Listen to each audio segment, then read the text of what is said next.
This is the 3-time Impact Wrestling X Division champion, the newest member of Bullet Club.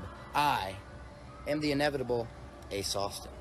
And right now I want you to check out something on YouTube for me. If you're looking for some wrestling content on YouTube, go ahead and head over to the NatioNetwork. All right, they got some old school, they got some new school, and I'm willing to bet, chances are they've got something that you'll like. And that is inevitable.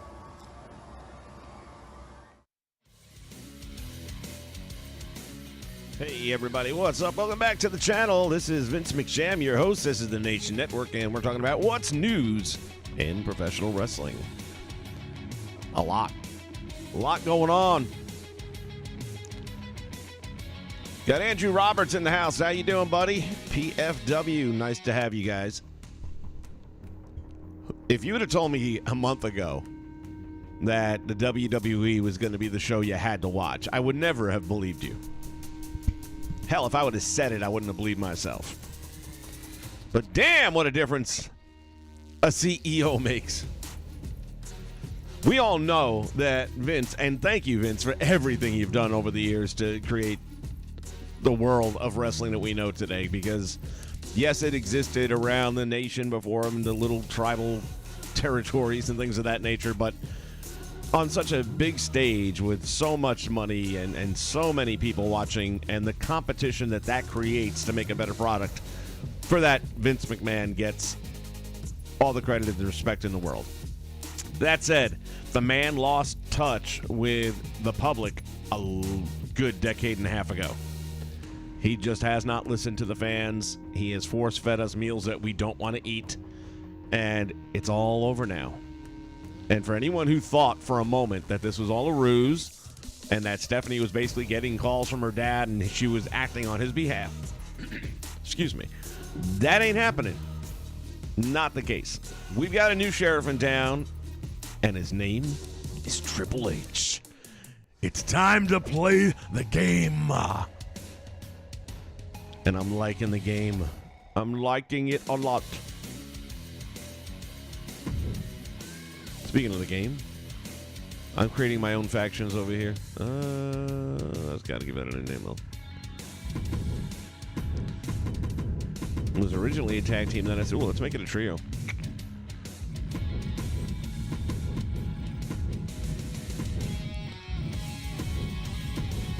So the big question on a lot of people's minds has been, let me wrap this up real quick. There we go. Who is Triple H bringing back? So we've already seen a little something going down. You got Bayley back from injury, but then you bring in Dakota Kai back. Thank you. That poor girl has never had the real opportunity she deserves. Io Sky is back. Another good move. Helping out the women's division, which sorely needs it. Got the tag team titles up in a tournament. Didn't just throw them in the garbage. Thank you. Yeah, I'm with you there, PFW, man. It is definitely making a difference, and it's good to see it, that they're going out and living up. You know, everybody talks the talk, but not everybody walks the walk. And to see Trips doing what he's doing and getting the results that he's getting in a very short period of time, by the way. I mean, going into SummerSlam, most people were just like not looking forward to it at all, because the card kept evolving, whether it were through injuries or what have you, but it just didn't have any promise to it. And with the least anticipated card, arguably of all time for a SummerSlam, you ended up with an event that people are still buzzing about today. So what are you going to say? I mean, give credit where credit is due. We saw what the man did with NXT. And then he would take these NXT guys that he built into legends and monsters, send them up to the main roster, and they would be squashed. When we talk about who he's going to bring back, I want the Ascension back. And let them be the LOD they were supposed to be. The damage was done a while back, but you know what? They've been gone a while. You bring them back in, let them make sure they're in the gym and beefed up as good as they can be. Hopefully they still got their game. I know they've still been wrestling in the meantime, so it's not like they're totally cold. And then that's how we get it done, man. Bring it back. Bring it back. Oh, that's my favorite sound effect. Who we got there? Brandon Rokas. Or Rockus. Welcome to the nation. Wrestling purists in the house. What's up, buddy? What a week it's been indeed, man.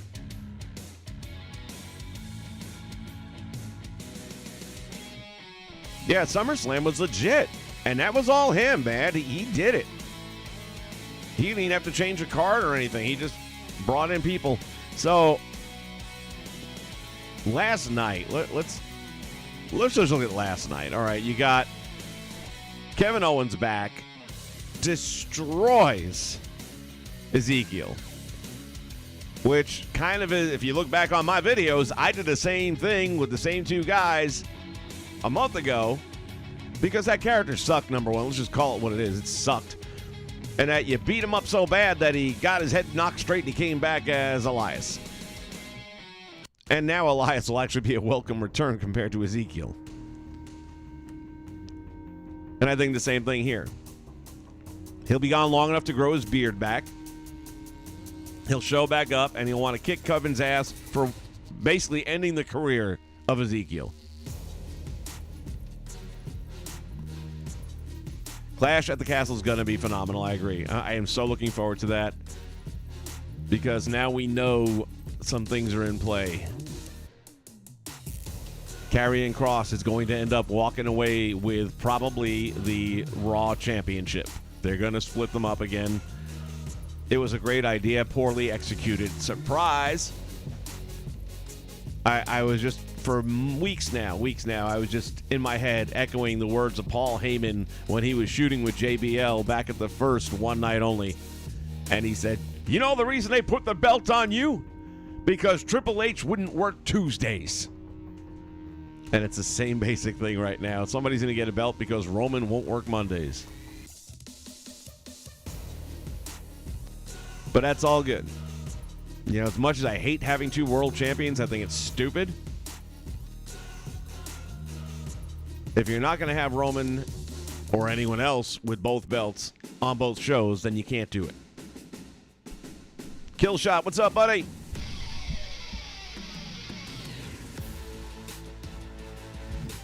But the thing that stole the night very subtly, and that's what was amazing about it, is how they did it. Actually, before I get to that, let's talk about the other one. The Mysterios. I'm loving where the way they're treating it now. While we all can see on the horizon that Dom and Ray are going to go to blows at some point in time, and father and son are going to meet in the ring, probably at Mania, they're doing it so well that I'm good with it. It's not that breakup that you see a mile away from the old Vince McMahon camp where, you know, a couple of things go wrong in a match and a tag team bout or something like that, and you can just kind of see the guy being obvious he's going to turn on him, but not this week. Maybe next week. No, in this case, man, the line of the night, I can't believe it. Dominic Mysterio did a good job in the locker room scene when Edge is trying to apologize for accidentally spearing him, which is a perfect segue for this angle. Are we good? Yeah, we're good. And then he shoves them. And it's like, oh, check out. Little boy over here going to step it up. And then Ray's over to me. I've known this man for 20 years. And he looks at him and he says, you've known me for 25. You're going to take his side over mine? That I get, man. I can feel that. You can bite on that.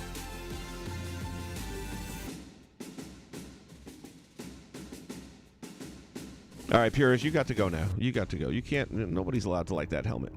You don't got to go. I'm just kidding about that part, but you are the only person that's going to like that helmet. Well, and Vince McMahon. I think Vince McMahon still has the helmet, and I think he's doing some really bad things to it as we speak. That helmet was a fucking joke. Everything about the way they packaged him when they brought him onto the main roster was a joke. But watch now. Wait and see.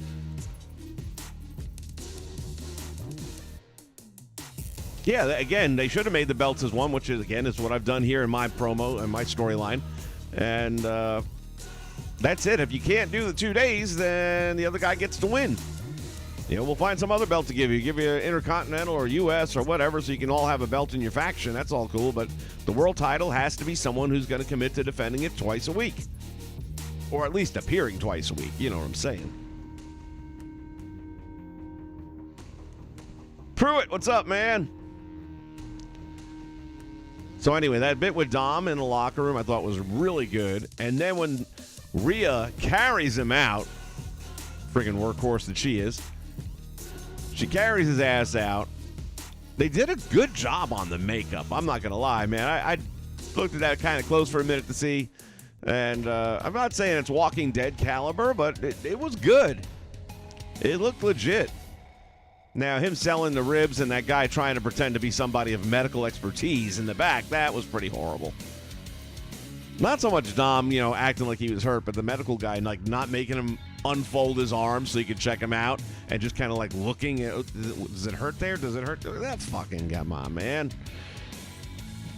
But aside from that, that's the only, if I'm going to shit on anything, that is the one thing I'll shit on. I skipped over the Seth Rollins match. I just can't. I can't. I don't know what it is. I've never been a Seth Rollins guy. I'm sure he's a great guy. I got nothing against him personally, but when it comes to in-ring personalities that I simply don't care about, he's on top of the list. And I know there's a lot of people that would argue that. You're entitled to your opinion. I'm entitled to mine. I skip Seth Rollins matches almost entirely. You know, when Cody Rhodes is making his WWE return, I kind of have to watch that one. And yeah, it wasn't bad, but I just don't care about a Seth Rollins match. So I skipped over that. I thought everything with the women was good, especially the opening, except for Bayley. Dakota Sky. Whoopsie. I know I said it wrong. Live TV, what you gonna do, man? But aside from that, I thought the rest of that opening segment was 5 stars, man. Great job with the mics.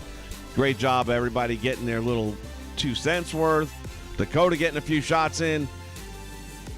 Io saying some stuff. And just the way that damn thing broke down, and boom, we on. And they fought like they actually hated each other, man. Into the crowd, and referees having to come out, trying to break it all apart. Well done. But nothing's going to steal that show like the end of the night, and most people missed it.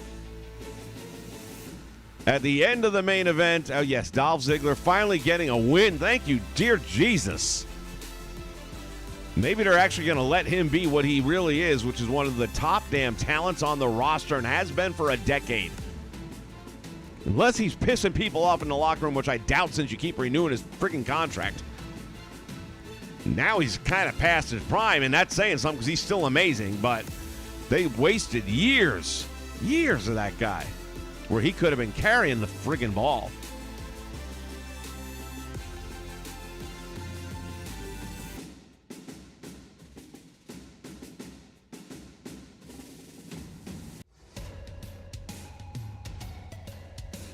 What do you got going up here? Speaking of Rhodes, will the AEW even try to do something about this? I don't know. About what? What are they going to do something about? The fact that they're getting their asses handed to them? We'll talk about that a little bit here in a second. Last thing we're going to address on Raw, though, was the way it went off the air. And again, a lot of people never caught this. It was done perfectly. Perfectly. Everything about it was perfect. The way it's supposed to be done. Dexter Lumis makes his return. But who knew? The man comes down to the ringside guardrail wearing a black hoodie that's pulled almost all the way over his face. Head tucked down a bit. Gets up to the guardrail and stops for a moment. And then, not the guys wearing security shirts that you know are local professional wrestling talent, a couple of actual police officers in uniform with real handcuffs and real utility belts come up and accost him and put him in handcuffs. But at this point, you don't see him. You just see this character with a black hoodie on. And then his head's dipped down, so yeah, somebody with blonde hair or whatever. And then at the very end, the shot catching this is from behind AJ's shoulder in the ring. So you're shooting over AJ's shoulder into the ringside crowd area where a skirmish is kind of going on that got AJ's attention. He's like, what the hell is this shit? And you know that if it were real, they would be cutting away. They're not going to show fans fighting ever. So you know it's something, but they're not telling you what it is. And as they start to pull the guy away, the hoodie comes down enough where you can see his face, but even then it's not a close-up. And a lot of the fans that are there that probably don't watch NXT, or not a lot, didn't necessarily recognize who it was. And a few did, and there were some smatterings of people like popping when they realized who it was. But a lot of people were like, what the fuck is it? They thought it was legit. I thought it was legit at first. And then give it to the ringside announce team. They sold that son of a bitch perfectly. There's something going on over here. Well, what is that? Is that Dexter Loomis? They didn't like, oh my God, that's Dexter Loomis. What is he doing here? They didn't do that. They just played it off like, what the fuck is he doing here? Kind of like when Enzo showed up at a SummerSlam, I think it was a while back. Only they didn't give him the time of day. They took him off TV immediately and they had him carted out of there. Nobody on the broadcast team was going to say nothing. But it kind of felt like that. It was beautiful. It was a beautiful thing. A great night of professional wrestling. The WWE has regained its throne. I know it's very early on, but Triple H, man, he does this. He gets it. He understands. I mean, is he going to drop the ball occasionally? Yeah. They all do. But all in all, and the promo work. How much better is the promo work? Now that you're letting people speak. You give them bullet points, send them out there. You don't give them a fucking script. I just can't tell you. That I recorded the show. I watched it this morning. That is the most of a Raw 3-hour show that I have watched in a decade. I probably watched 2 hours of it. Matches included. Sitting through matches that I wanted to see. All right, let me see how they're doing it now because they're letting people call things in the ring that are capable. They're not rehearsing the shit out of stuff. And yeah, that's going to lead to mistakes once in a while. That's part of it. Hell, anybody catch Kevin Owens trying to come up the ring steps for his entrance? Did a Joe Biden. Boom. Kevin Owens, our next president of the United States. Could happen.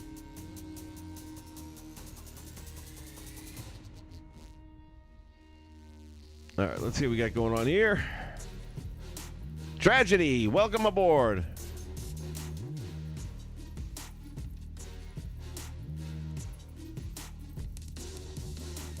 Was Loomis? That's right, Loomis did get signed in the NWA, didn't he? Now that had to be easy enough. They just threw money over at Billy Corgan because God knows he needs it. He'll take the money in the buyout. Or maybe they owe him a favor. Maybe Loomis is still going to do a show or something. I mean, Corgan in no way, shape, or form would have been able to do a damn thing with Loomis.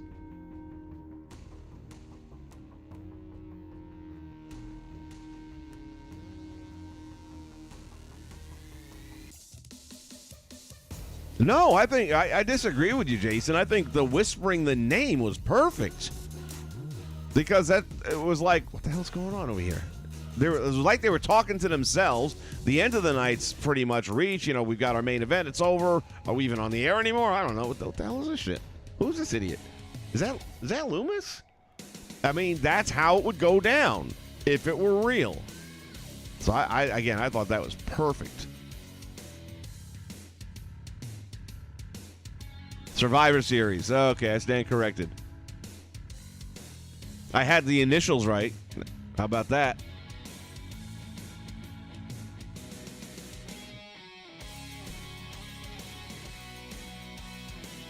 Jason, you have waited for 15 years for what? To have Triple H in charge? Smooth realism. What's up, buddy? It was much improved.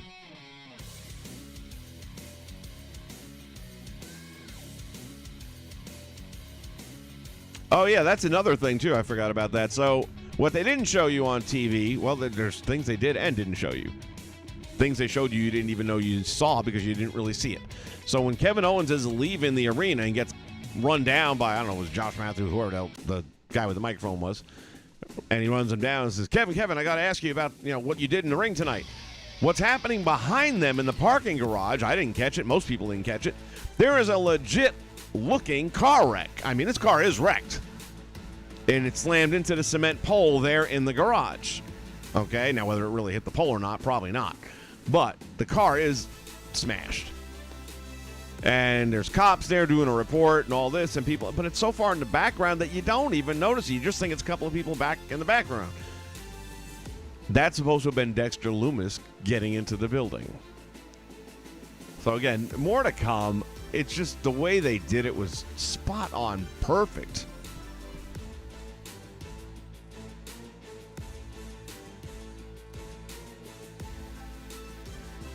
Yeah, Jason, I agree. And that's why I said at the beginning of the stream, I can't do anything but respect him for what he did for pro wrestling. He took it to another level. And because of that, we had the Monday Night Wars, which was absolutely the greatest time in professional wrestling history. It'll never be duplicated, but we could try. And it's given us now some of this. AEW had its moment. It's fading quick. And they better figure something out real fast before it's too late. And next thing you know, there's a video coming out in the WWE library of the rise and fall of AEW. Dixie Carter showed you could have all the deep pockets in the world and still end up having to sell your freaking company for next to nothing when it's done. The money doesn't get it done. The money gets you some talent and buys you time. You have to put on a product that fans want to see. People are watching AEW, not like they were. TV ratings are dropping, not going up. I was a big AEW fan for almost a year. Prior to CM Punk, shortly after CM Punk.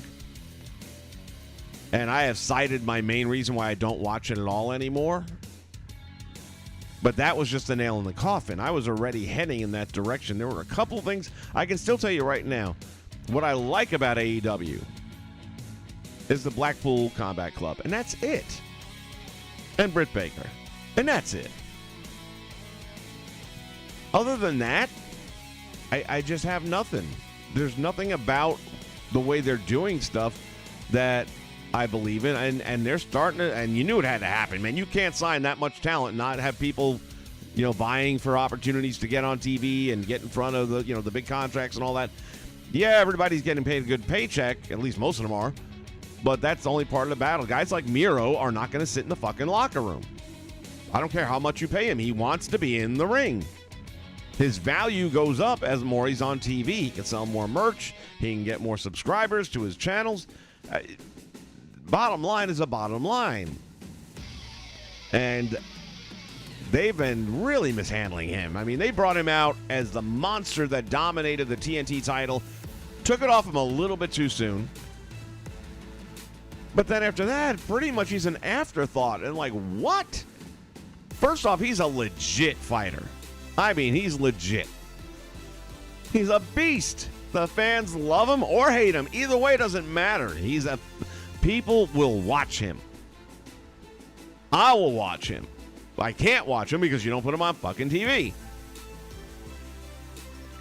And they're doing that kind of stuff with too many people. And when you start seeing the Orange Cassidys, and I know he keeps on saying, Tony does, that, when you look at our ratings, they spike on his matches and this and that. Well, A, he doesn't have many matches.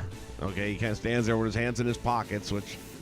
It was funny at first, being the whole Gen Z thing, and, we don't do a fucking thing, which God knows that's true. But that got old fast, those little baby kicks that are supposed to be doing some damage. Comedy has its place in wrestling, but not all the fucking time. You know what I'm saying? And that's why it's just not. It's too much of their stuff doesn't work for me. Moxley, same fight every damn time. Nothing different about it. His wrestling, if he has any talent, you'll never see it anymore. Now he just brawls and that's it. If you're Bruiser Brody, that'll work. If you're Moxley, you got to wrestle somewhat. And he's not like he's not capable of it. We've seen him do it. But, man, these deathmatch things and all that, it's like, nah, that page has been turned. At least for me, it is.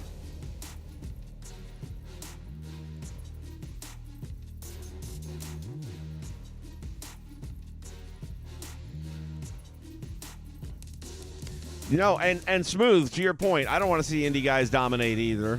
And here's the thing, and I'm presuming we're talking about Tripp still, right? Not Tony Khan. I was really worried last night. I thought they were going to put the United States title on Tommaso Ciampa. I don't dislike Ciampa. He's got a great look. All 5'7" of them.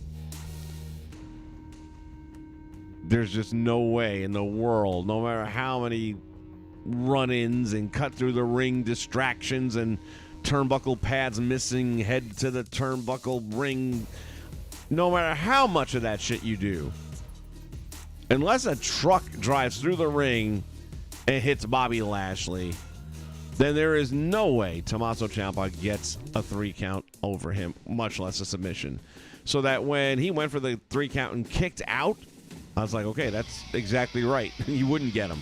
And then he put that crossface on him. I'm like, yeah, but he weighs like $150 compared to Bobby Lashley. He would just, oh, there he goes. Just stand up like he's a small child and manhandle him, which is exactly what he should do. And then beat him, which is exactly what he should do. Once again, congratulations, Triple H, you get it. And that is to say nothing against Ciampa.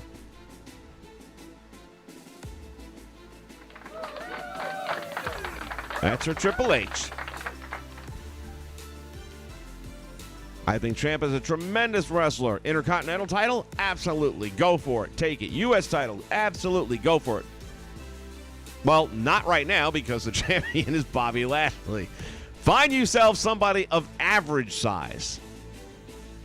Like a Miz, for example. Then it's all good. But the thought of him beating Bobby Lashley, no. No.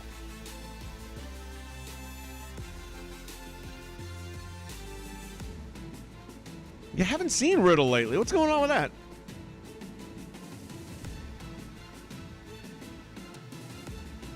So that's going to bring us here in just a second to the other thing I wanted to discuss here today. We're seeing the return of some names, right?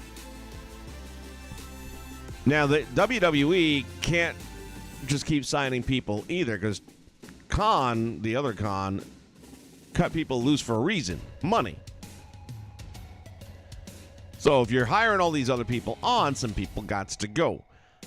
There are some people, and I'm going to mention some names here, that needs to go only because they've been around too long. There's nothing left for you here. You need to go on to AEW or Impact and have new feuds, new blood, new atmosphere. Rejuvenate yourselves, and you can come back later. But as the $1 million saying goes, how could I miss you if you don't leave? All right, let's take a quick gander here. Oop, wrong button.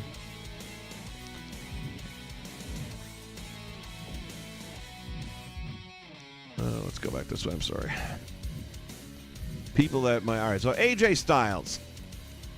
I would love to see AJ Styles finish his career in Impact Wrestling. I think he's done as much as he's going to do, and he has. He's not getting the world title again. Obviously, the paycheck will be better in the WWE, but I would love to see him right off into the sunset. Maybe Dexter Lumis sends him away. You know, maybe this is the one that it'd be a good entrance for him. Take out a major player like that, and then AJ is done. and then a few weeks goes by, and boom, shows up on Impact Wrestling to ride out the rest of his career, and I think that is the right ending for him. Just for me personally. Now, obviously, money is money, and if he can make more in the WWE, which he can, I would understand why he'd want to make as much money for his family, too. From a storyline, I would just like to see it. I don't even know. Is Tozawa still with the company? I have no idea, but either way, it makes no difference to me. Alexa Bliss, thank God she's back on my TV screen where I like her. The reason I bought high def. Let's be serious. Some of these are just names. All right, so Dawkins and Ford, the split that is on the horizon. Everyone knows about it. I would definitely, obviously, Ford right now is the one that everyone's talking about, and he's going to be getting a push. What happens to Dawkins? I don't see him getting a big push. To be honest with you, I think he's going to be Marty Jannetty. I think he is going to have a not-so-great time of it.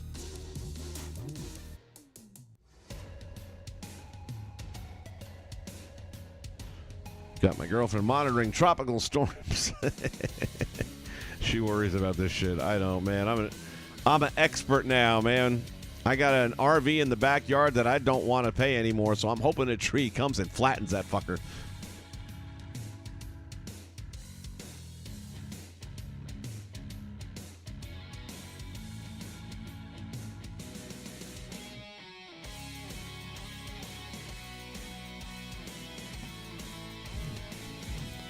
Apollo Crews is a guy they could cut.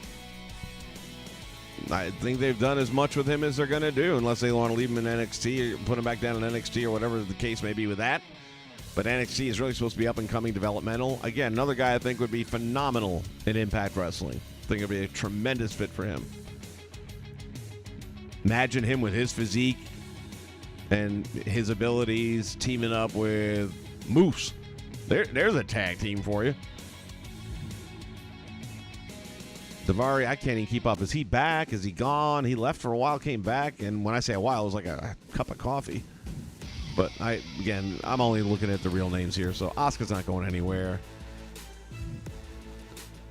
Theory. Well, we're going to get to somebody else here in a minute. I mean, obviously, Theory's going nowhere, but a lot of people think that push of his is about to come to a halt. I would be in that camp. I think, A, it's way too soon, and B, aside from Vince having a boner a mile long for this guy, I don't see it. Is he good on a mic? He's okay. Yeah, he's good. Is he good in the ring? He's good. Is he Randy Orton when he was 21? No. You are not Randy Orton when he was 21. So do you need to be the youngest heavyweight champion of the world? I think not. And I just don't think it's his time yet. I think his time will come. And maybe there's some truth to the, comparisons to names like Cena or whatever, but not yet. That one's not done cooking yet. Baron Corbin, my God, if they're not going to take the stupid gimmick off him now with Triple H, I'm going to lose my fucking mind. Can he please be the lone wolf and be a badass and just destroy people with the greatest finisher on the friggin' roster right now?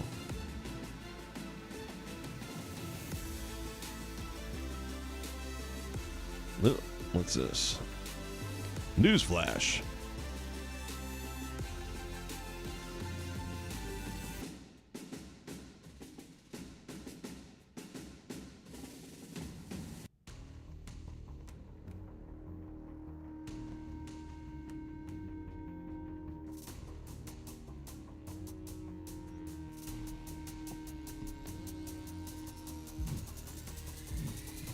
So again, Bailey being back again and being in charge of Control is a good move. I don't like heel Bailey so much, and I don't mean don't like her in the sense that boo. Yeah, that's the heel's supposed to get the heat.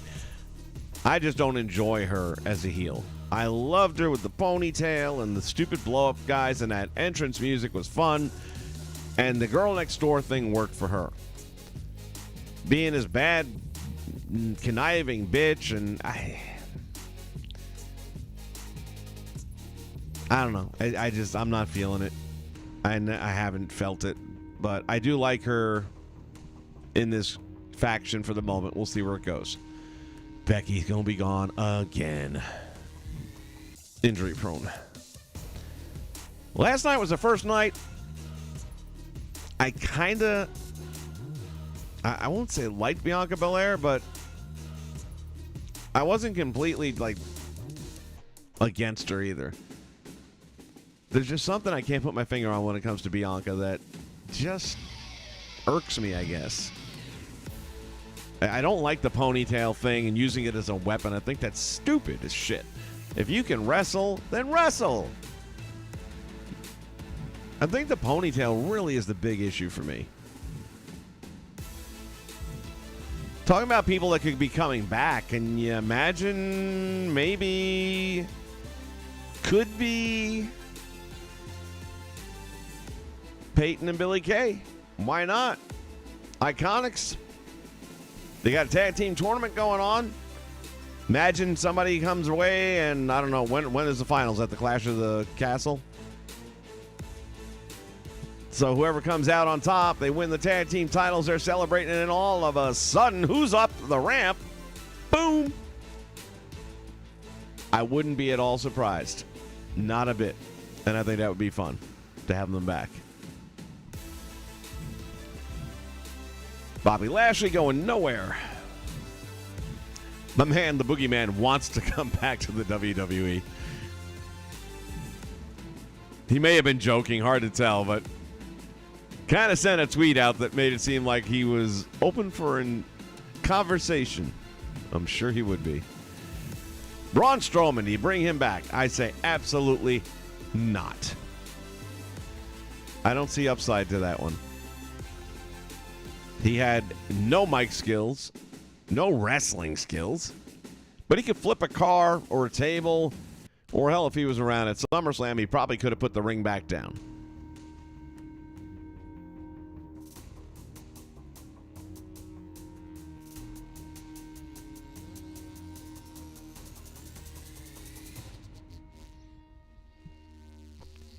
Smooth wrestling going with weight classes. I'm on the fence, but I'm leaning towards not, for the simple reason that as much as you would think you have a lot of these weight classes that you can, and they've done it, like 205, it drew flies. Nobody gave a shit. But you put Rey Mysterio in the ring against Brock Lesnar, and he's actually giving him a fight. Fans love a good David and Goliath story.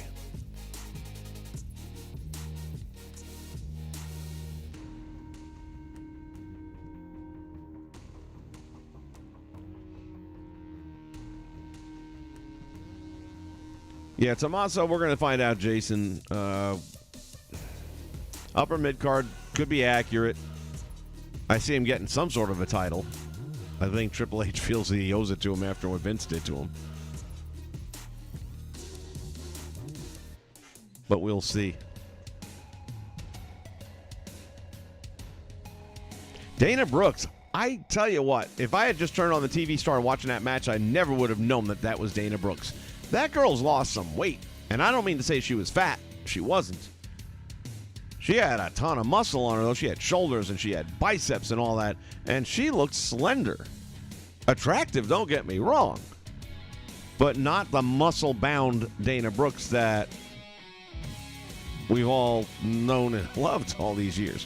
And I'm fine with that, too. Don't get me wrong. I felt like, wow, Dana? That's Dana? I had to do triple takes before I could really see any part of her that reminded me of Dana Brooks. Brock, he is what he is. I mean, he's kind of gone anyway. What's the difference?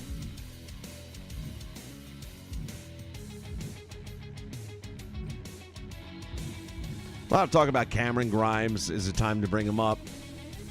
You're looking at a mid-carder at best. This is not a champion, not a world champion. Maybe Intercontinental at some point in time.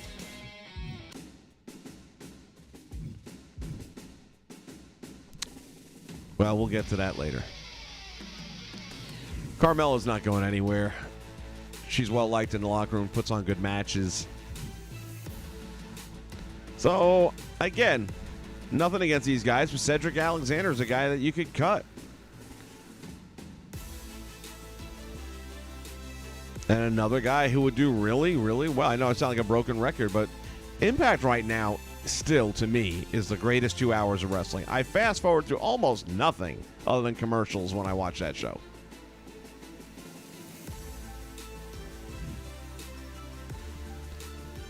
How bad do you think Triple H is pissed that he couldn't get in control in time to keep Cesaro? And William Regal. How much do you think it's killing him that he lost those two guys?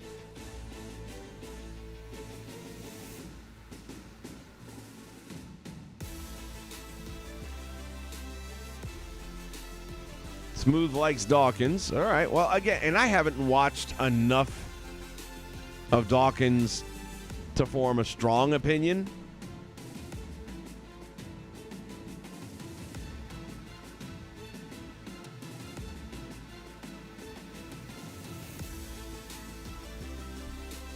Soft-spoken black dudes. Oh, God. I don't know that Lashley is soft-spoken. I mean, when you're like him and you can do what he does, you ain't, the old saying, man, walk quiet and carry a big stick.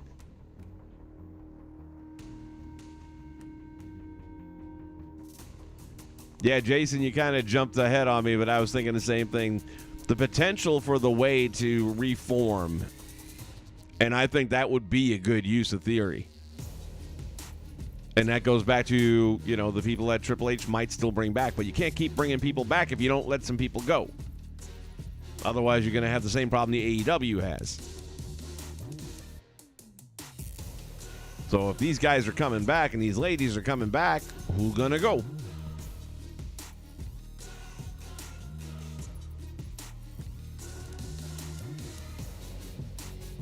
Iconics versus a Toxic Attraction. That is a match.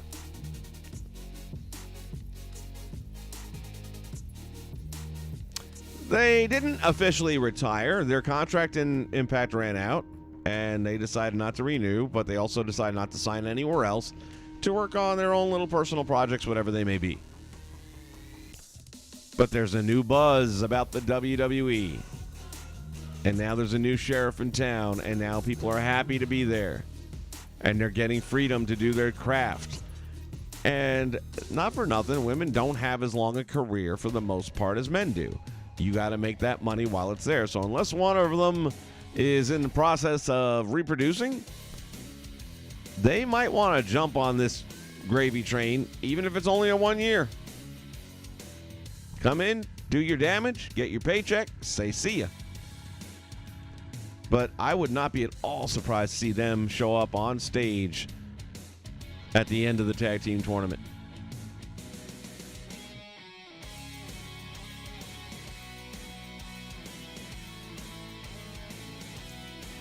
We're in agreement on Braun Strowman doesn't need to come back.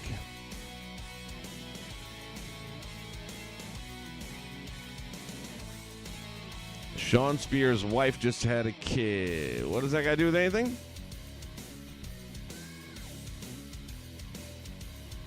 Sean Spears isn't a free agent, is he?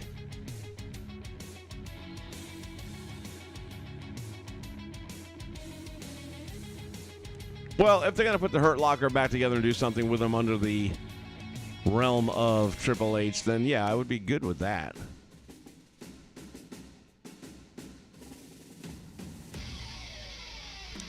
Mr. Rogers can't say, well, he can't say anything now at all, but in the day, Mr. Rogers could never say anything that was going to strike fear in me. Bobby Lashley could just look you in the eyes and go, I'm going to fuck you up. And that's enough. I don't care what voice he says it in. You look at him and he's going to fuck you up. So I think that Bobby Lashley does not need. Yeah, I mean, think about it. Jake Roberts never raised his voice once. You look into a man's eyes and you can tell exactly what's the matter. You look into my eyes, you don't see anything. Trust me. You can be soft-spoken and still be a badass son of a bitch.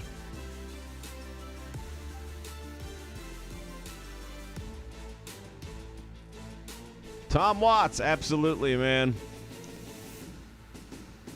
Absolutely. I hadn't watched an episode of Raw in close to 10 years.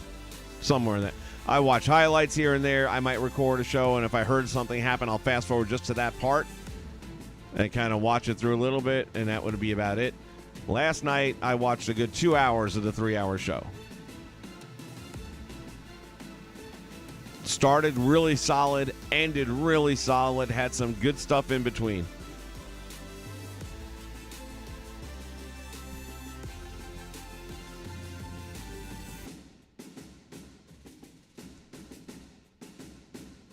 Oh, Peyton is pregnant. Well, there goes my booking.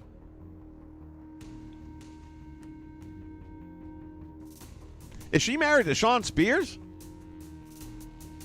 I did not know that, if that's true.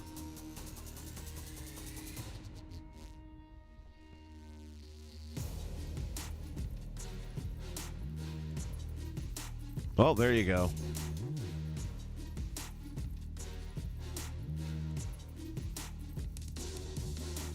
I sounded more intimidating than Bobby did. Okay, well, I assure you, if I'm standing on one side of you saying it and Bobby's on the other side of you saying it, you better be worried about Bobby more than me.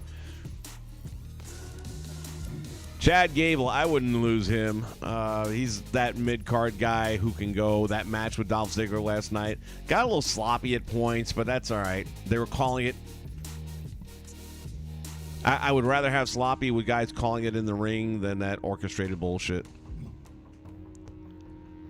Charlotte, man, she's due for I haven't seen her in front of a camera in a little bit.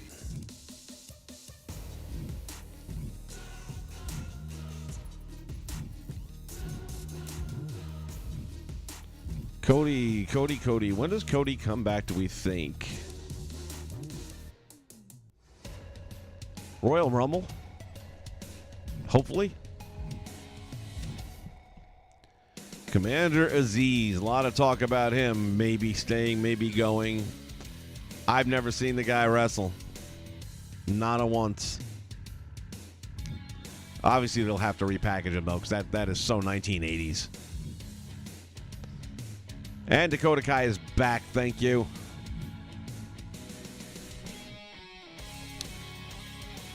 Not only do I like what he's doing with the whole Judgment Day team, I think now with Triple H, it's going to take them to a new level. I think they're... Matter of fact, you know what? The Ascension would do well in that environment. Imagine bringing the Ascension in as the tag team of the group.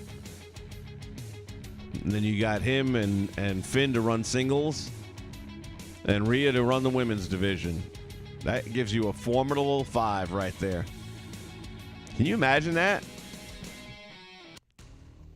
I can.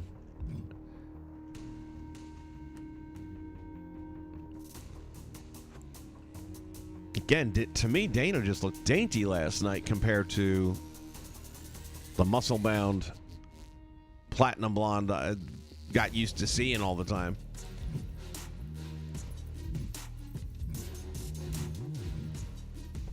Wonder when we see Demon Finn Balor ever come back again. Will he do it as a member of the Judgment Day? Or once that organization has run its time and maybe they turn on him the way they did on Edge? Dexter fucking Loomis. Oh, man.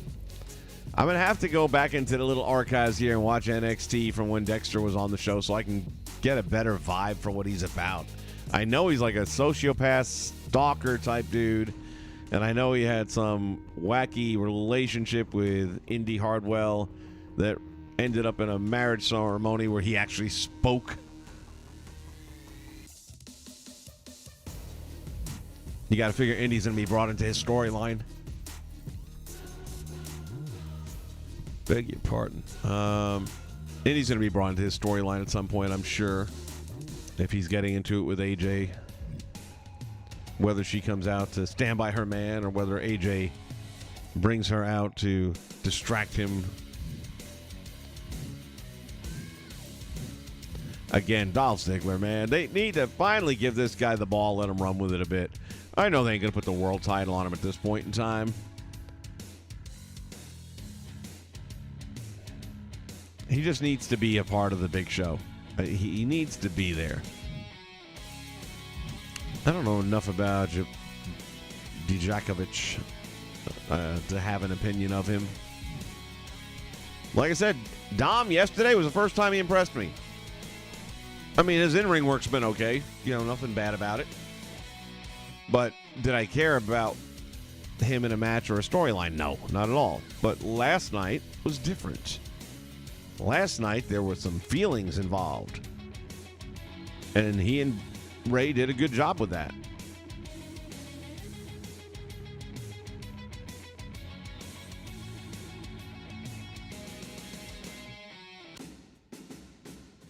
Bobby probably is the nicest human being in the world. But go ahead and key his car and see how he treats you.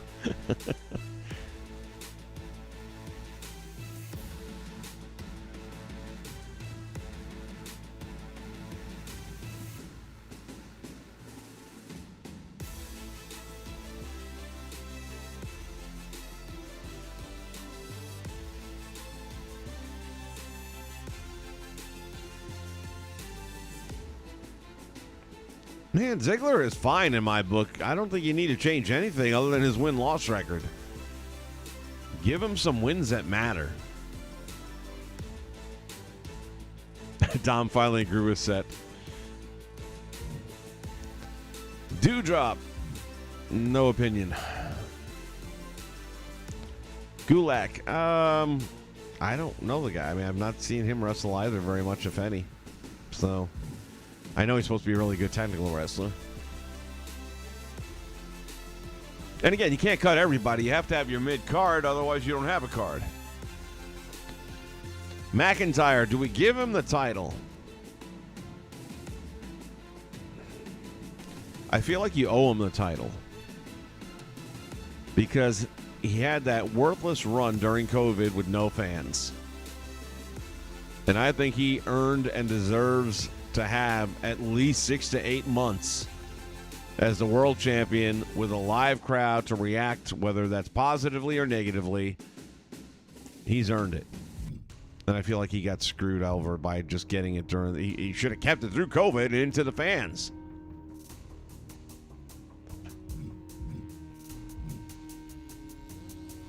By the way, for those of you that may have missed it, I had a... pop it up here in a second. I had a image on our community tab, which had, I think, 9 wrestlers. And I'll tell you exactly how many and who they were. If this thing will ever load.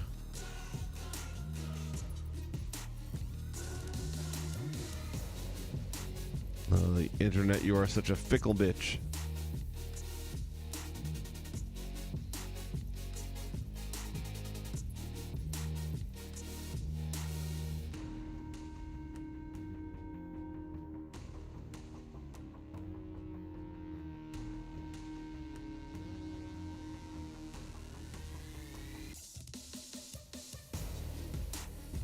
Yeah, a total of 9 wrestlers. And the names of those wrestlers are Hulk Hogan, Triple H, Bret the Hitman Hart, Eddie Guerrero, The Rock, The Ultimate Warrior, The Macho Man John Cena, and Cactus Jack / Mick Foley.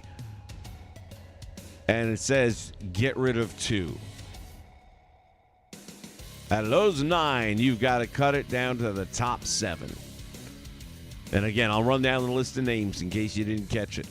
Hulk Hogan, Triple H, Bret the Hitman Hart, Eddie Guerrero, The Rock, The Ultimate Warrior, The Macho Man Randy Savage, John Cena, and Cactus Jack.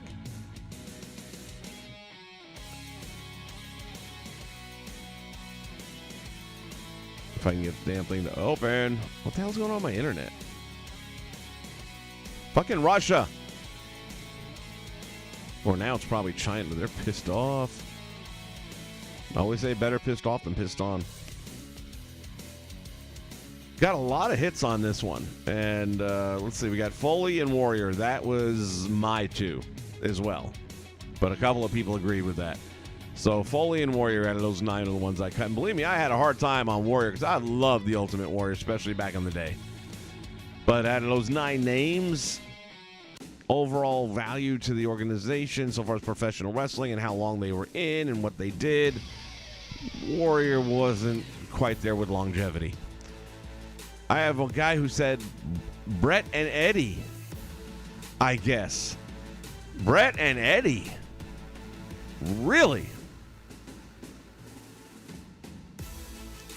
Another guy said Warrior and Brett.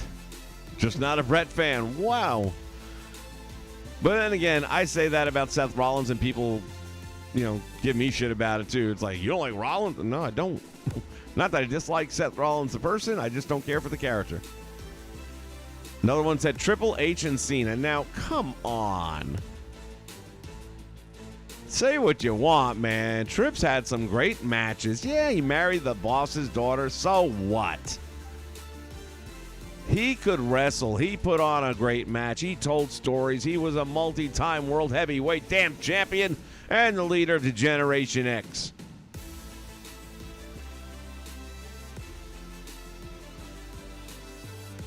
And then John Cena, give me a break. 16-time world heavyweight champion, the most polarizing man in the history of sports entertainment.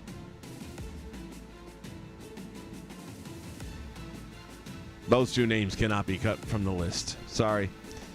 Another one for Foley and Warrior. Cena and the Warrior. Well, at least half of that I can agree with. Foley and Cena. Again, half I can agree with. Cena and the Warrior. Easy, the guy says. Another for Cena and the Warrior. Boy, it was just a matter of people not liking Cena there. So anyway, I was just surprised when I heard Eddie Guerrero's name pop up on that list. I thought for sure nobody was going to argue Eddie.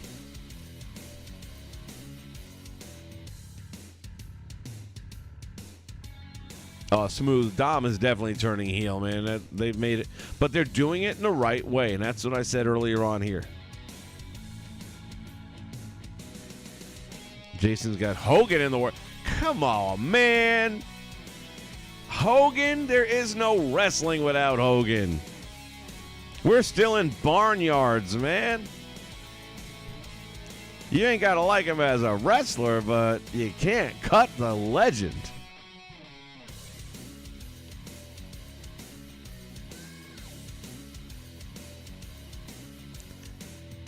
See, Smooth, I don't necessarily think they're all gold. And again, I'm a huge Warrior fan, but is he gold? Not really. He was for a period of time, but it was a short period of time. You know what I'm saying?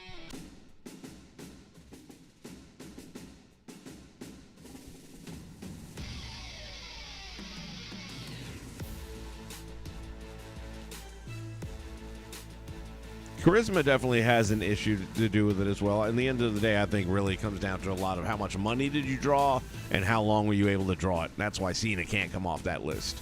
Hogan can't come off that list.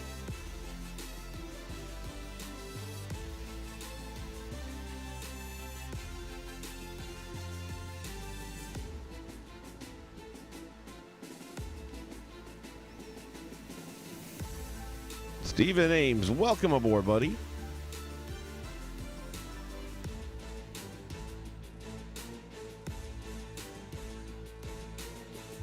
All right, let's see who else we got here.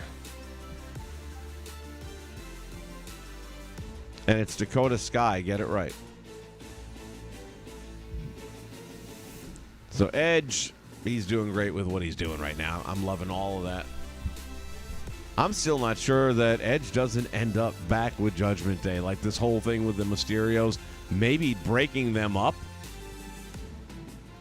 and getting Dominic to go in with Judgment Day will be it'll turn out to be a whole thing was a ruse. He staged the whole turncoat so that he could get inside of the family of the Mysterios and break them up from the inside. And now he's going to turn his back on Rey after he's successfully done that and then rejoin as the leader of the Judgment Day. Thank you very much. Remember to tip your waitresses on the way out.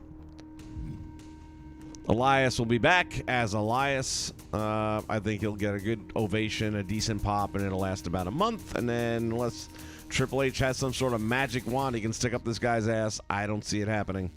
I think he can be cut and probably go to upper mid-card in Impact Wrestling. Again, just my opinion. Ember Moon, does she make a return? I say yes. I think she shows up. They're pouring a lot of attention back into the women's division, and she is a top performer with one of the baddest finishers in the business.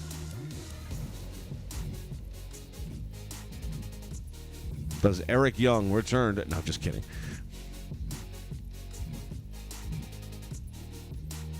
By the way, we talk about people that are disgruntled at work. Ethan Page wasn't making any bones about it, man. He posted some stuff on Twitter basically calling Tony out. So look for those future endeavors coming your way soon. And the Dark Order, they came out to the ring a couple weeks back and said, we are still together. And then the next thing you know, Anna Jay is gone. I don't watch the product enough, but are they even still wrestling for AEW? I mean, are they on TV, or do you have to go to YouTube to see them?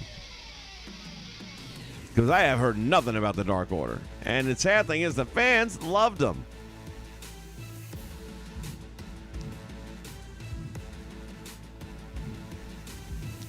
So obviously Finn Balor can't say nothing bad right now. He's doing a good job with the microphone last night. Completely off subject, but since she's here. Giselle Shaw.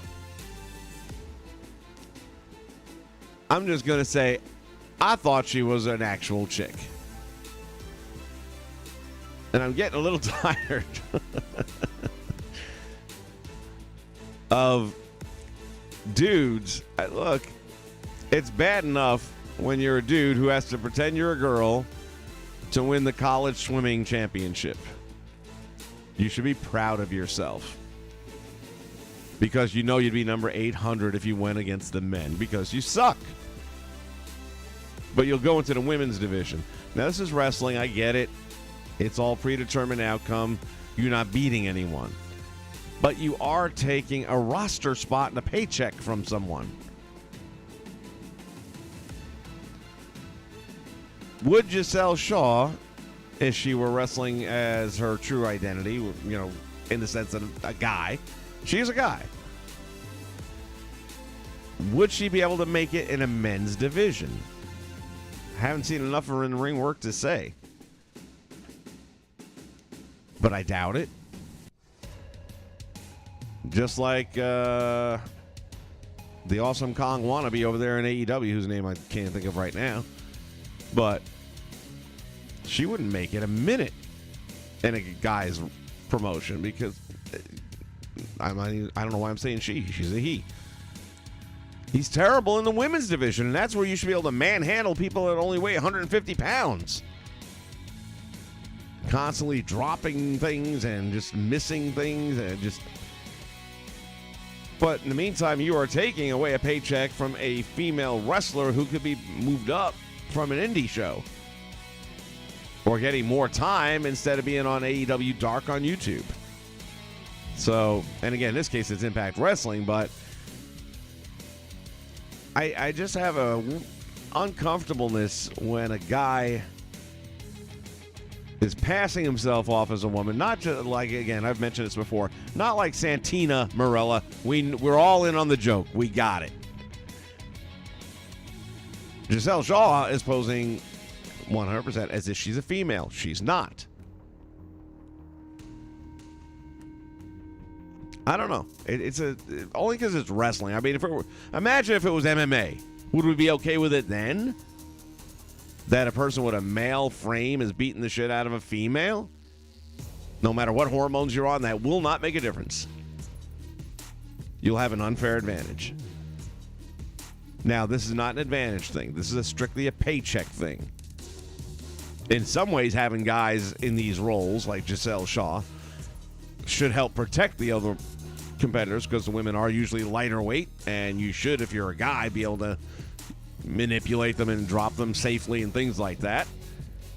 But you're still taking away a paycheck from somebody. Goldberg needs to be done. That's all I'm going to say on it. Ugh, that needs to be done.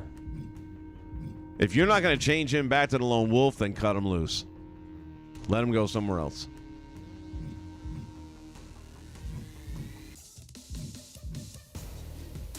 So we mentioned Indy earlier, whether or not she'll come back, and not come back to the company, but come back to the storyline with Dexter. I almost think you have to. I mean, you invested so much in that storyline. It would be bad if you didn't. Infrared, what's up, man?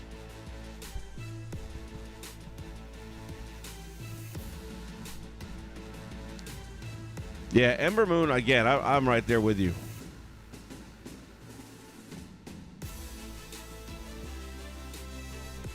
Smooth, I was a huge Warrior fan. I was cheering for him over Hogan at WrestleMania 6. But in retrospect, I don't know that I could, and I got the friggin' banners that used to hang in your bedroom with the Warrior on them. I got pictures of me in full Warrior face paint with the tassels. I mean, I was all warriored out. But as I look back on it now, I love 1988 Warrior, where he came in and took out the Honky Tonk Man in less than 30 seconds at SummerSlam. And the several title matches that he had after that.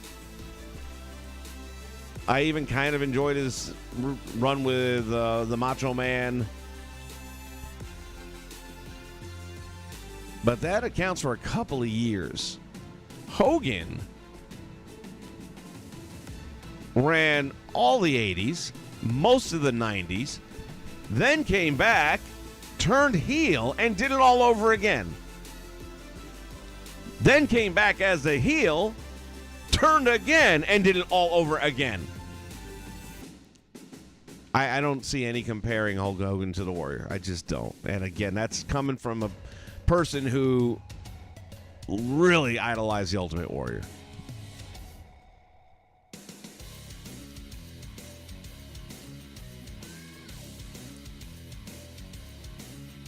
Warrior had a better entrance, I'll say that. I don't know about cooler moves. I mean, what did he have? Bunch of clotheslines, flying shoulder block, gorilla press slam. Hogan could do that. I would say the moves are a draw. Entrance went to the Warrior. Energy went to the... Well, no, I'm not going to go there either. I'm going to call that a draw. But at the end of the day, I can't possibly make an argument for the Warrior over Hogan. I just can't.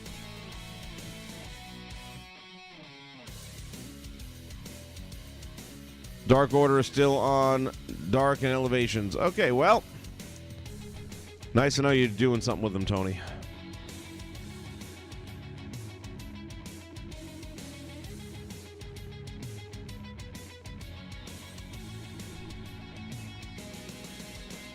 Yeah, Ember Moon, we're on the same page there, though. Nyla Rose is trans, yes, but so is Giselle Shaw from Impact, which I did not know. And here's the thing, I mean, look, you want to dress like that and you want to get your boobs done and all that, whatever, that's your life, that's your prerogative, whatever. But you go walking around like that and some heterosexual guy starts, playing up on you, and you don't say immediately, I got a dick, you might be getting an ass whooping and you earned it.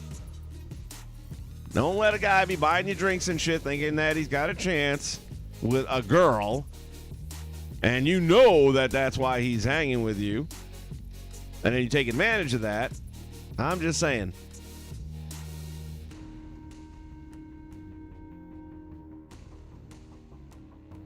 It is more acceptable than it is in competitive sports. What I'm saying is it should it be?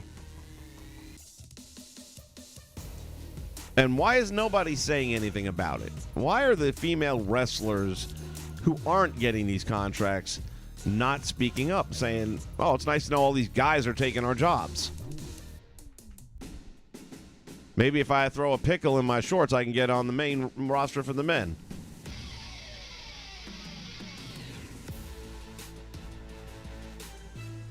Warrior over Eddie. Woofa. In no world could I possibly do that. Eddie Guerrero is legend. His family roots. Everything about his name and what he did. He brought Cruiserweight division to North America. I mean, it was all monster wrestling until he got to ECW and did his thing over there with Ray and Psychosis. But without Eddie Guerrero and Dean Malenko and names like that, there is no cruiserweights. The Warrior didn't do anything that hadn't been done before. He just did it with a different character. And again, I loved the guy. I'm telling you, I had banners on my walls.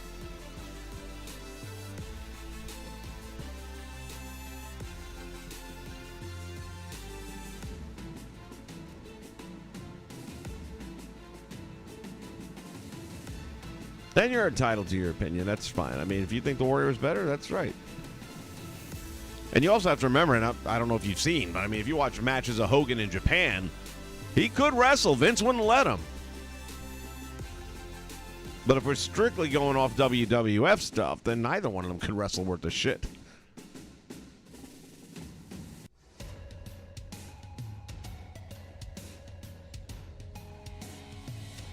No, I know why you put Nyla Rose down there. Thank you. You're right. I couldn't remember his name.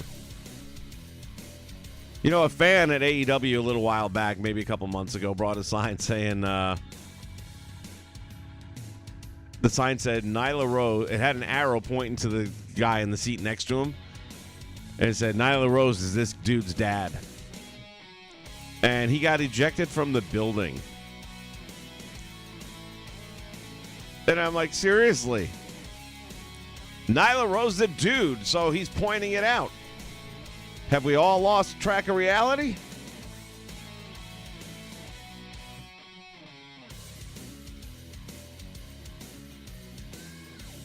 Yeah, the big leg drop was definitely that was terrible. Even when he first started doing it, against the Sheik and stuff like that, it's like, that's the finisher? Dropping a leg down on him. Well, he's 300 pounds, I guess. Maybe. Okay. I bet right now he's wishing he had a different finishing move. He had a good elbow drop. I don't know why that wasn't his finisher. He'd probably be walking a whole lot better if it was.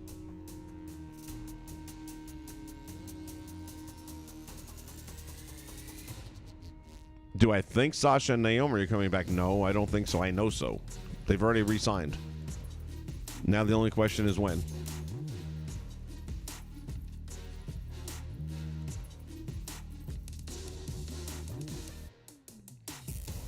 Eric, what's up, man? That's all we're talking about right now, buddy. It's a new day.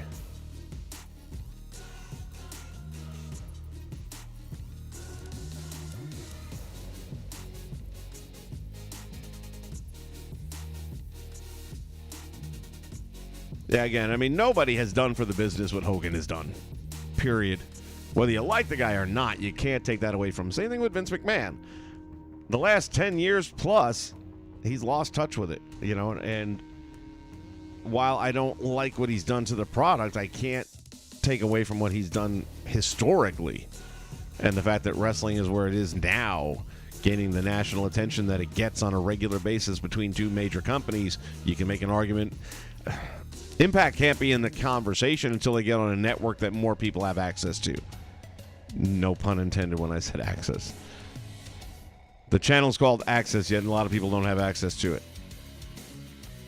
And yeah, you could watch it on YouTube after the fact and things like that, but it's not quite the same. And it would just help them if they could get on. Obviously, you're not going to get USA or TNT or TBS, but there's other ones out there. I don't know. Figure it out. You'll find one.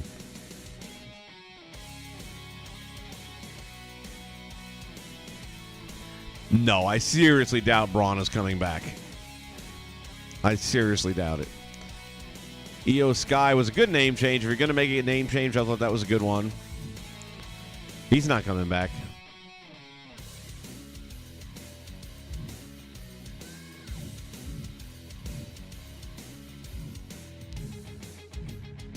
Let's see who else we got going here. Usos and the Bloodline right now are on top of the world. I'm guessing Mania is probably going to be the fall. I think at Mania it all comes crashing down for them. And then he can go get another DUI and that'll be it. Who's getting all the DUIs? Was it Jimmy or Jay? Jinder Mahal, they bring him back for what? Did he do anything? Doesn't feel like it. Double C, what's up, man?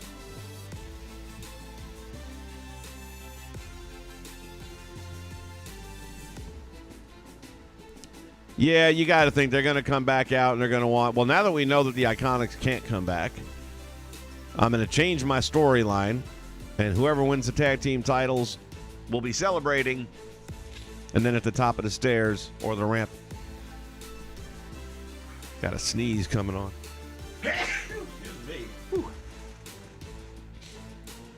Then at the top of the stairs, you're going to see the tag team that never lost the championship.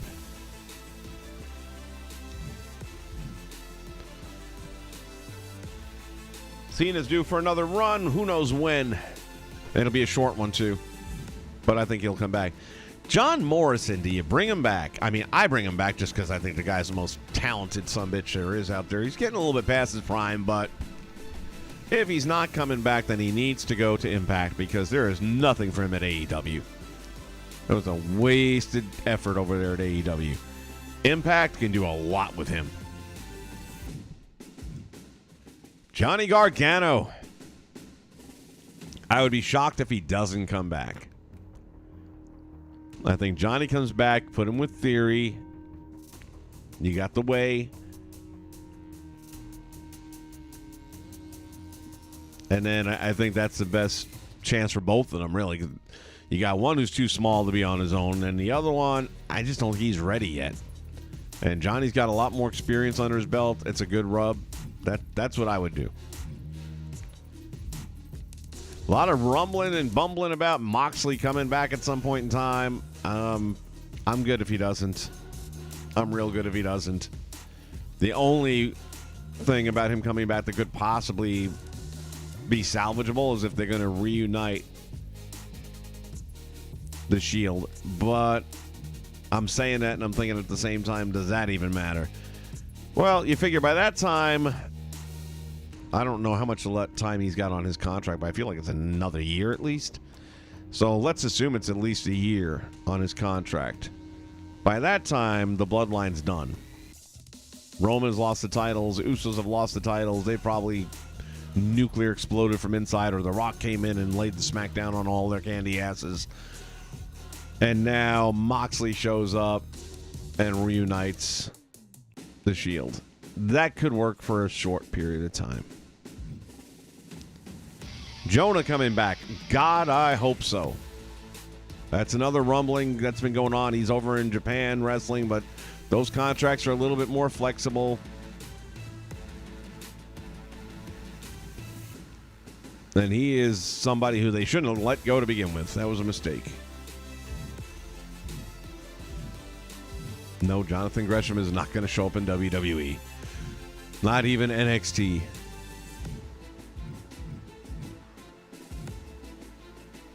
Karrion Kross, as we talked about earlier,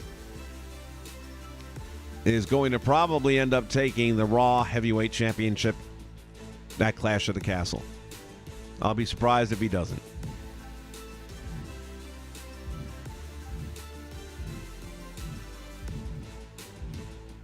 Kevin Owens, strong showing last night. That was a good use of Kevin Owens to bring him back in that way. Do everything there and finish that story off. At least for now. There'll be a new chapter, but it won't be with Ezekiel.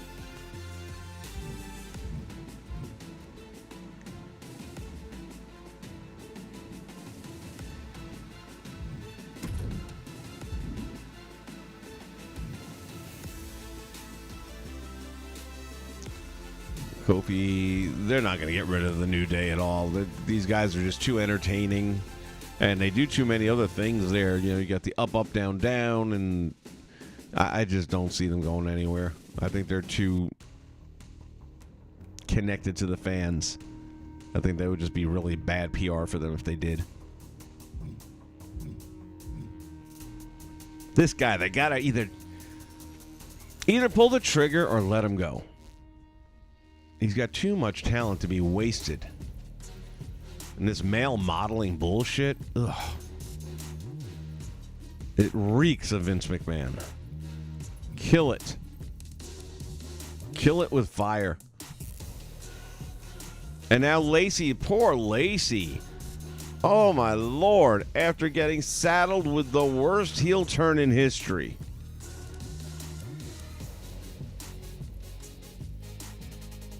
Then the guy in charge of it all is gone, and nobody wants to get their hands on this. Nobody wants to mess with this dumpster fire. But she's gorgeous. She can fucking fight. All you got to do is what you should have done in the first place. Put her in a match of some sort. And a tag match probably be the best bet. With some heel who then turns on her for some reason. Maybe they lose the match and the heel gets pissed off and beats the shit out of her. Turn her babyface. But she's a former Marine. Stars and stripes and all that bullshit. Man, you can't lose with her if you book her right. This is like when they were trying to force Roman down our throats as a heel. Or as a face, baby face. And nobody was taking it, man. We just didn't want it. And I kept saying, look, everyone's booing the son bitch, making him a heel. And then when they finally did it, now he's over. Acknowledge me. And it works. The fans are ready to cheer for this girl. Why wouldn't you? She's not good at being a heel. She's trying. She's even on Twitter trying. It just doesn't work. It don't fit her. They're not repackaging Ezekiel. He's just going to come back as Elias. I mean, I guess that's technically repackaging, but they're repackaging the package.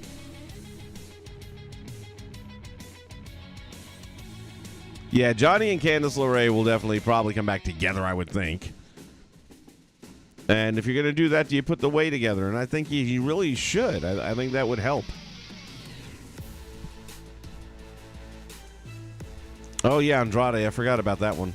Well, yeah, Andrade wants to be with his wife. Go figure. Thank you. Bless you. Thank you.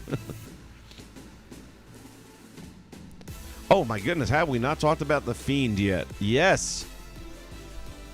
Because he had one of those cryptic tweets of his.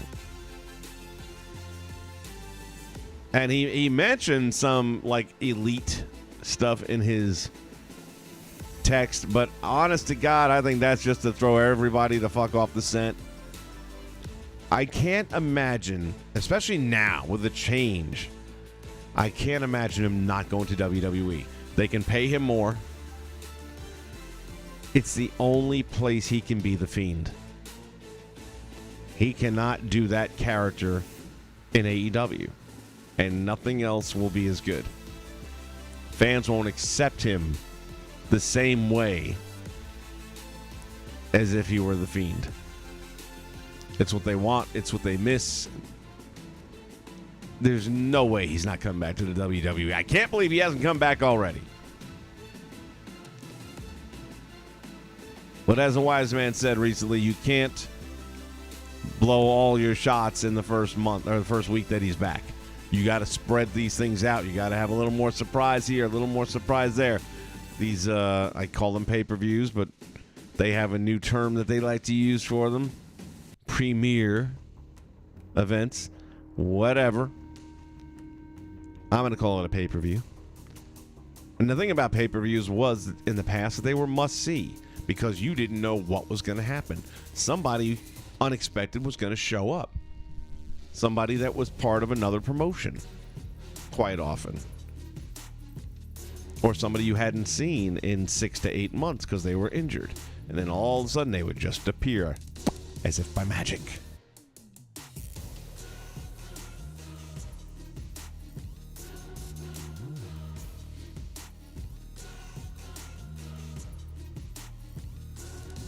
Who's going to go play basketball? Or is that a joke? I don't know. I might have missed something. Oh, yeah. I can totally see Rusev returning. Not only can I hope to. I hope to. Yeah, Max Dupree has got to go. LA Knight, there you go. That works. That's actually a good name, too, for him.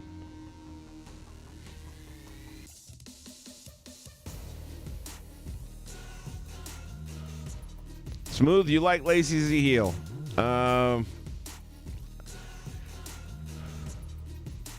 Again, I just don't see it. I just don't see it. I mean, look, Sergeant Slaughter was a Marine. He was a heel for a while, and I bought into that one.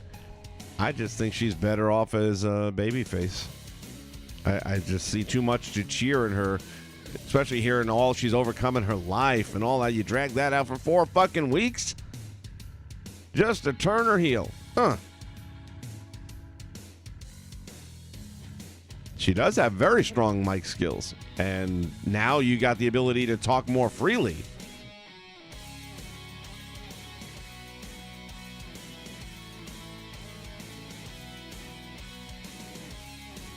Yeah, Infrared, I'm with you. Sasha and Naomi make their return at the end of the tournament.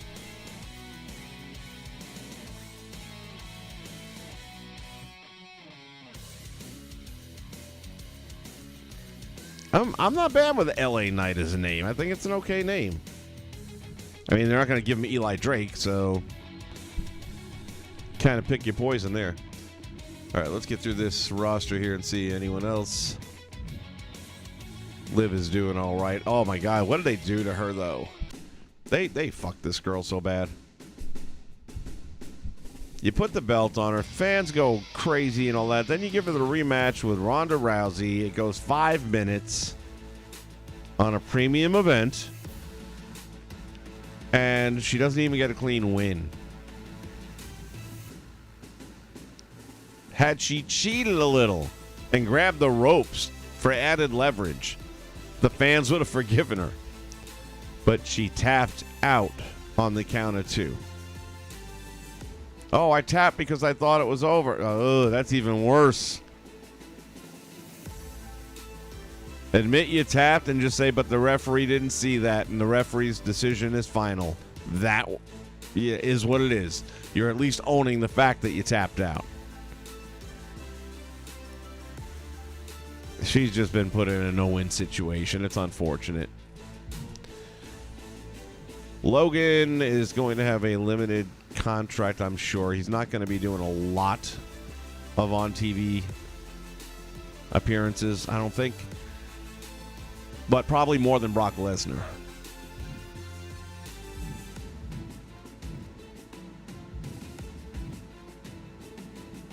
Mandy Rose, how long do you keep her in NXT? Feel like she needs to be back up on the main roster at this point in time, especially.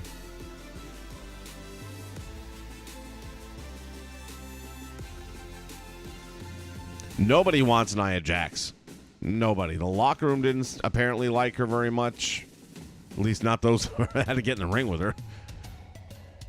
You don't hear a lot of positive conversations about Nia Jax.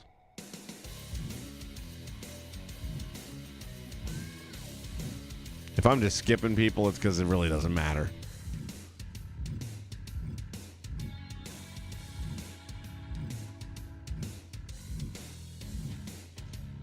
We already mentioned Miro, and again, I do believe that he needs to come back. The Miz is that guy, you're never going to get rid of him. He's so good at what he does. You'd be a fool. By the way, I think I saw that picture on a milk carton. Has anyone seen him? He's been missing, apparently. Talk about AEW for a minute again. Why they are suffering so badly. You have one of the hottest talents in wrestling, and you've now buried him for a month. Albeit kayfabe, but it doesn't matter. When you take him off the table and you take him off the TV screen for that long a time, it affects the value He's not going to have, you might think he's going to come back to this incredible pop, and he probably will. But there's a certain element of fans who have moved on now and just said, fuck it. I don't know. Tony's a kid in a candy store. That's all there is to it. We talked about Montez earlier. They're going to be giving this guy a major push. I have no doubt about it. All roads lead to WrestleMania. I don't know that he'll be in the main event, but he'll be there.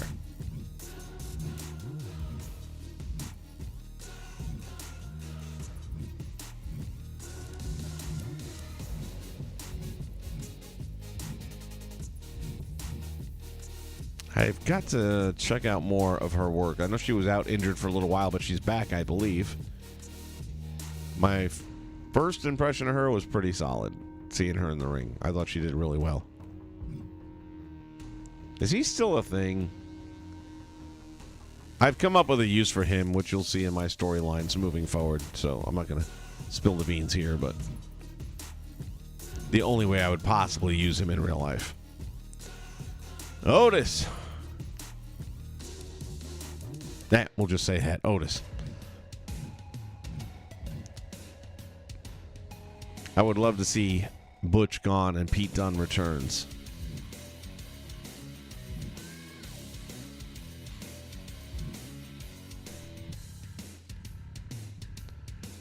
R-Truth is another one, man. This guy is ageless. He's like fucking Dick Clark. The guy never looks a minute older. You can look at video of him as an NWA champion on TNA, and he looks pretty damn much the same. Hopefully he's able to come back sooner than later. Been really impressed with her work.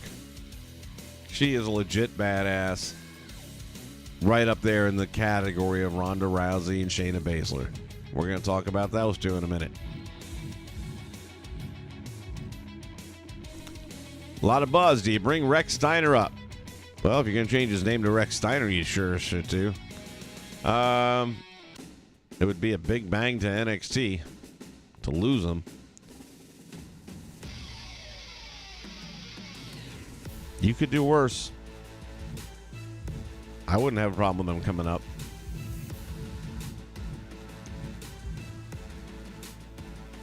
And Rhea doing really, really well with her role.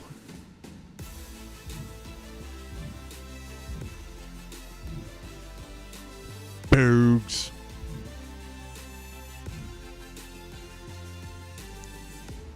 Yeah, Ricochet is pretty much where he's at is where he's going to be.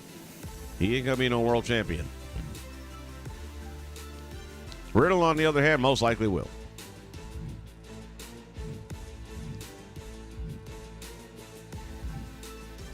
Another waste of space and talent right here. This guy should be, you know, when he first came out with the whole glorious entrance and everything, people were eating that shit up.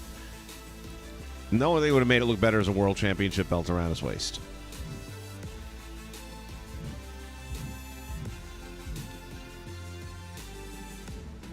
Definitely not going anywhere until, well, he ain't going anywhere to the AEW.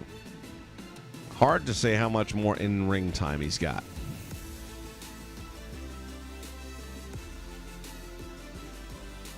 Same here. She's a new mom.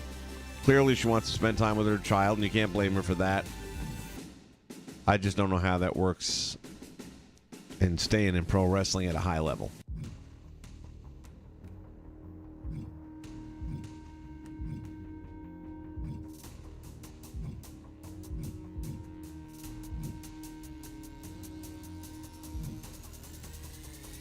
The boss. As I said earlier, I have nothing against Seth Rollins. I just don't care for him in ring. Doesn't do anything for me. Shayna Baszler. Finally booked properly. Thank you, Triple H, once again.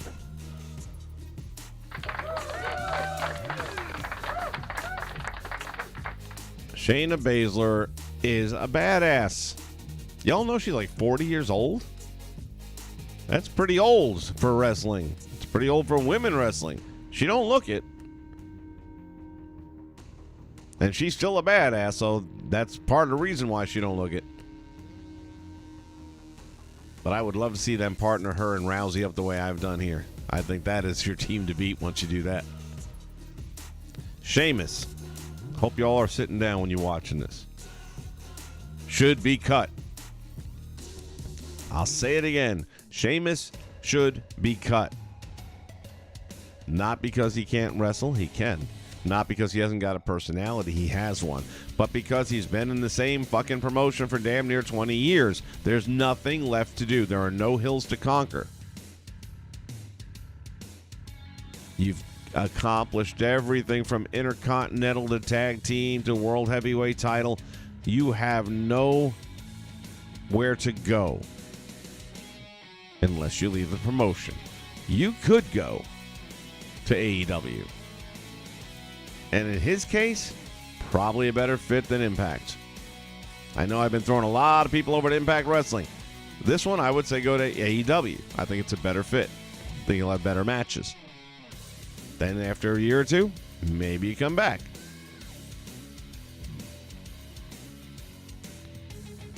Shinsuke Nakamura.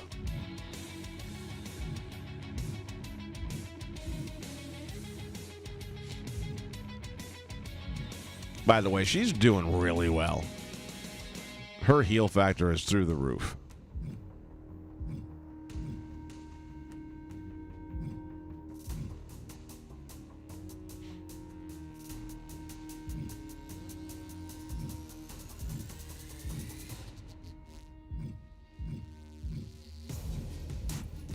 Tegan Nox, a lot of bumbling, rumbling, stumbling, hopeful news that Tegan Nox will also be coming back. I hope so. Love Tegan Nox.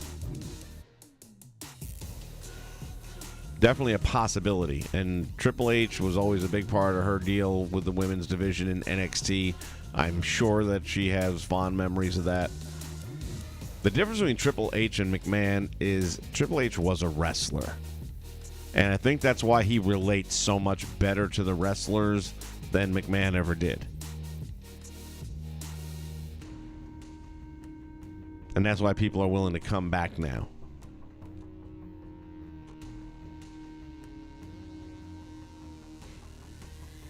I don't know that they were going to boo her no matter what, Smooth. I think they packaged her poorly.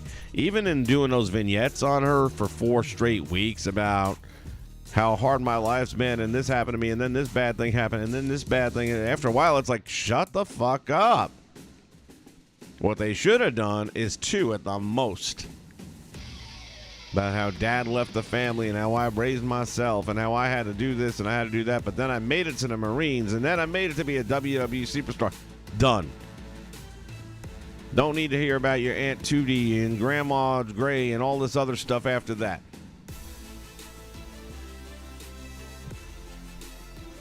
Nia Jax is absolutely not coming back. Like I said, nobody seems to like her.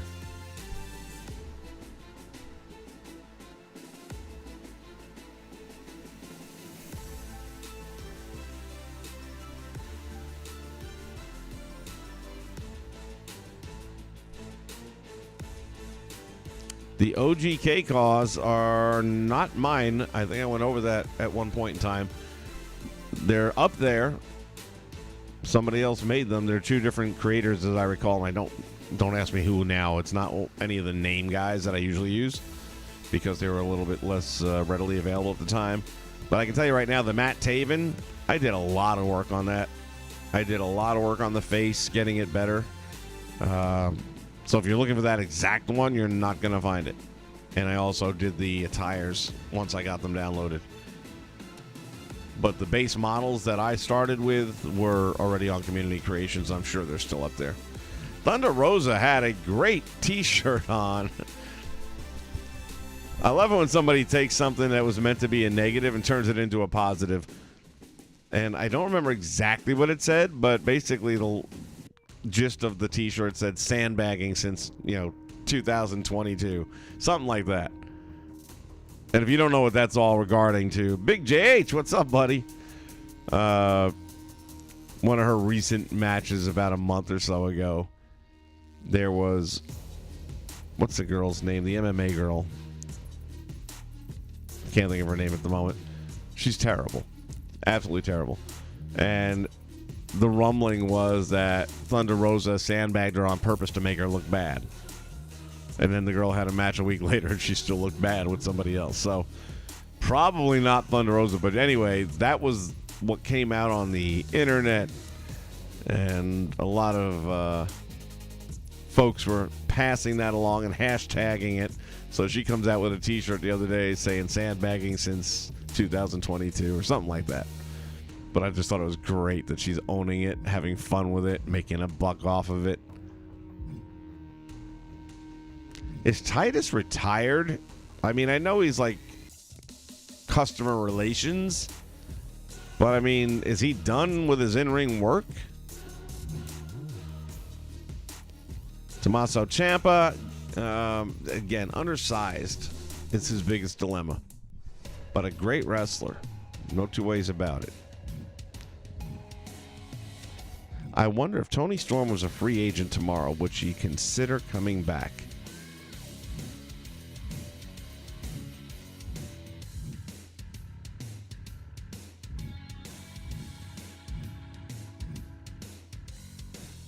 The Ultimate Warrior!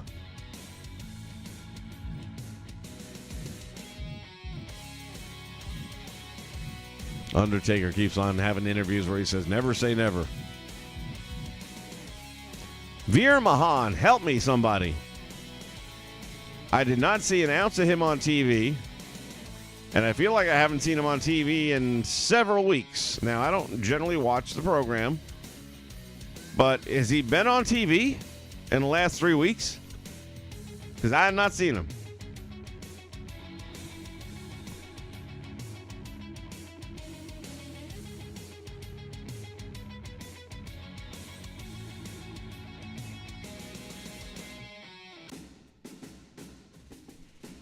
Damn, Smooth getting all up and live shit.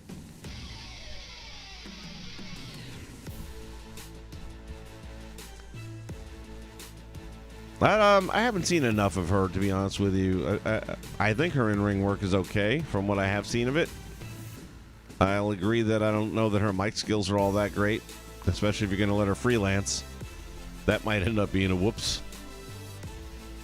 But the bottom line is you put the belt on her, you got to give her some time with it.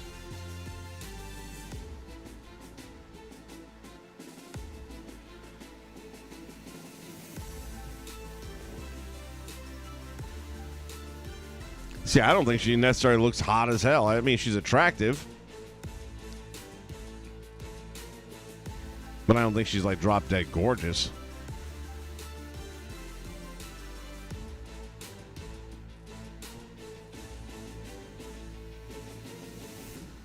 Sheamus in New Japan. Could be.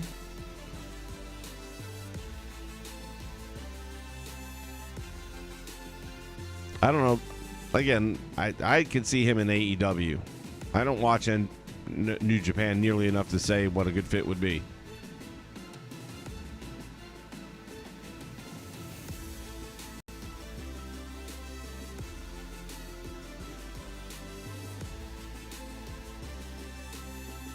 Yeah, the Taven needed a lot of work, but I'm happy with where he's at now. Yes. Marina is the one who said that Rosa was sandbagging. Well, Marina didn't say it. A lot of people said it on her behalf because she had a really poor outing on TV. The fact is, she was a deer in headlights.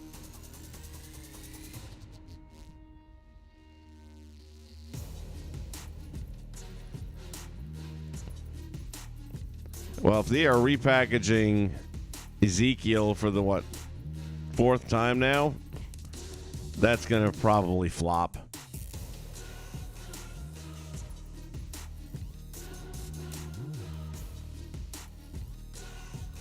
Or are we talking about Veer Mahan here? I don't get how you blow this. I mean, he was a monster. You were booking him as a monster. Good idea. He was destroying everything within eyesight. I don't get it. I don't get it. This one was an easy one. Walter wants to be the face of the company. Never say never. But I don't think so.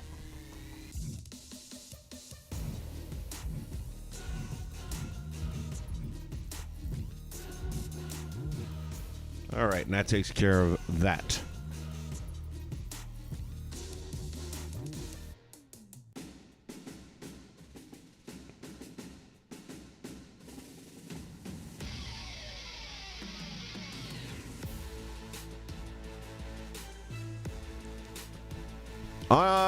Will NXT return under Triple H?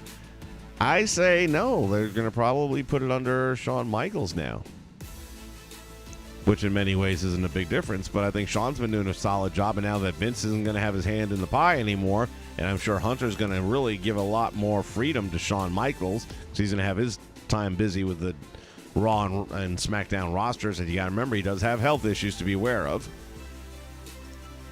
So, personally, I think Shawn Michaels takes over NXT and does great with it. I've heard nothing but good things at him or about him from the guys in the back that are working with him and how he's coaching, and I just think that's a great fit, and I think he's got enough of a pulse for what the fans are looking for and knows how to deliver. And again, it helps. The reason he's doing so well already and the reason that Triple H is doing so well is these are guys who were in the locker rooms. These are guys that went up and down the roads, guys that got bumped all night long, 5 nights a week. They understand in a different way. Vince was never a wrestler. The fact that he had 5 or 6 matches doesn't make him a wrestler. When you're traveling up and down the roads in limousines and Learjets, it's not the same, Vince.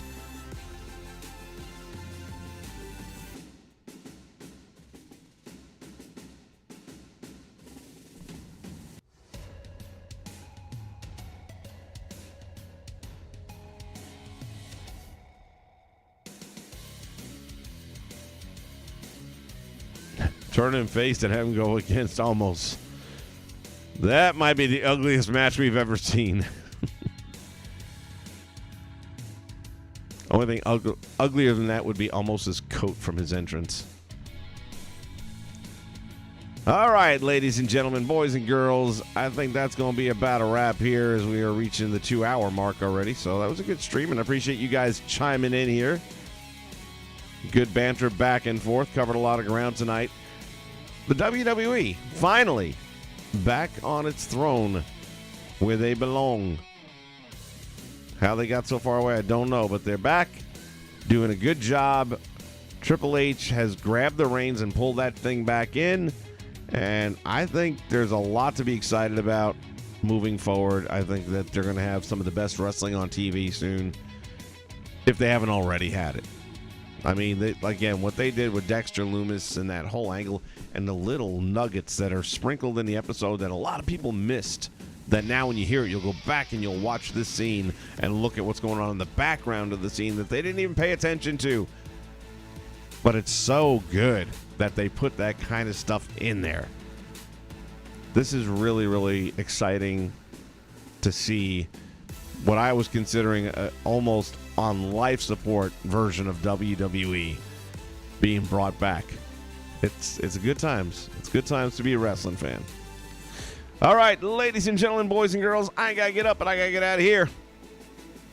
I will see you guys next time. From ringside, Vince McSham saying so long and good night.